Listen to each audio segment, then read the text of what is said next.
ఏ ఇద్దరు ఫ్రెండ్స్ కలుసుకున్నా ముందు మంచి చెడు కనుక్కొని తర్వాత ఏ చాయో కాఫీయో ఇంకేదో తాగుతూ ఉంటారు. ఎందుకంటే అదో మర్యాద.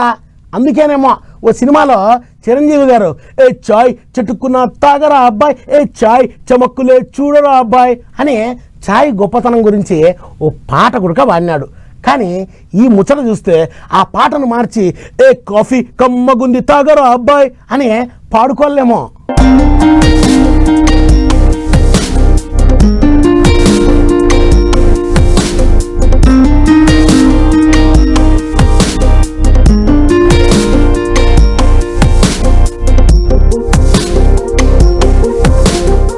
ఆగా చూస్తుంది కదా, మీరు చూసేటివన్నీ కాఫీ పొడులే.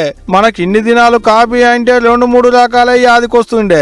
అందులో కూల్ కాఫీ అని, ఫిల్టర్ కాఫీ అని, కాగబెట్టిన కాఫీ అని ఇవే చూసినాం. కానీ ఈ 2-3 కాఫీలే కాదు, ఇంకా చాలా ఉంటాయి అంటున్నారు అరకు కాఫీ చేసేటోళ్ళు. పట్నంలో ఉన్న జూబ్లీ హిల్స్ కన్వెన్షన్ సెంటర్ కాడ ది ఇండియన్ కాఫీ ఫెస్టివల్ అని ఓ కాఫీ పండుగ పెట్టారు. ఈడ పెట్టిన దుకాణాలలో 100 రకాల కాఫీలు దొరుకుతున్నాయి. కాబట్టి ఇంట్లో కూర్చొని ఒకటే తీరు కాఫీ ఎన్నొద్దులు తాగుతారు. జర ఇసుంటొచ్చి మాతాన దొరుకుతున్న తీరు కాఫీలను ఓ పట్టుబట్టిపోండి అంటున్నారు అరకు కాఫీలు చేసేటోళ్ళు. అయితే ధర కూడా మనం పట్టుకున్న ప్యాకెట్ను బట్టే ఉంటదట.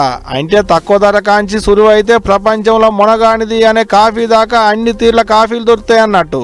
ఇన్నొద్దుల దాకా కాఫీ చాక్లెట్లు తిన్నారు. మేము ఈడ కాఫీ లాలీపాపులు కూడా తెచ్చినాం. అంతేకాదు మన ఏపీ నుంచే కాకుండా దేశంలో ఉన్న అన్ని రాష్ట్రాలకేంచి తీరు కాఫీ పొడులను తెచ్చినాం. ఇంట్లో పచ్చిగున్నాయి, ఎచ్చినవి ఉన్నాయి. ఈ సెప్టెంబర్ 13, 14, 15 రోజులు మా స్టాల్ నడుస్తుంది. ఇప్పటిదాకా 2-3 రకాల కాఫీలు తాగినోళ్ళు తప్పకుండా ఓ పారి వచ్చి చూడాలి. మీకు ఈడ కావాల్సిన రకరకాల కాఫీలు ఉన్నాయి, మీకు తప్పకుండా నచ్చుతాయి అని తీరొక్క తీరు ముచ్చట్లు చెప్తున్నారు. కాఫీ గింజలు, కాఫీ పొడితోని కాఫీ ఫ్లేవర్ చాక్లెట్లు ఇంకా ఐస్ క్రీమ్లు కూడా దొరుకుతాయట. గిట్లా 100 రకాల కాఫీలు మీకు ఇటువంటి స్టాళ్లు పెట్టినప్పుడే దొరుకుతాయి. కాబట్టి తాగి సైజు చూసి నచ్చితే కొనక్కపోరి అని చెప్తున్నారు. ఈ కార్యంలో నేటివ్ అరకు కాఫీ ఓనరు రాము ఇంకా బ్రిటన్ డిప్యూటీ హై కమిషనర్ గారతో హాజరుపడ్డారు. కాఫీ గొప్పతనం చెప్పి ఇటువంటి అవకాశం పోతే మళ్ళా దొరకదన్నట్లే చెప్పారు. మరి మీకు సుత డిఫరెంట్ కాఫీ ఏమన్నా తాగాలనుకుంటే ఓ పాలి పోయి చూసిరారి.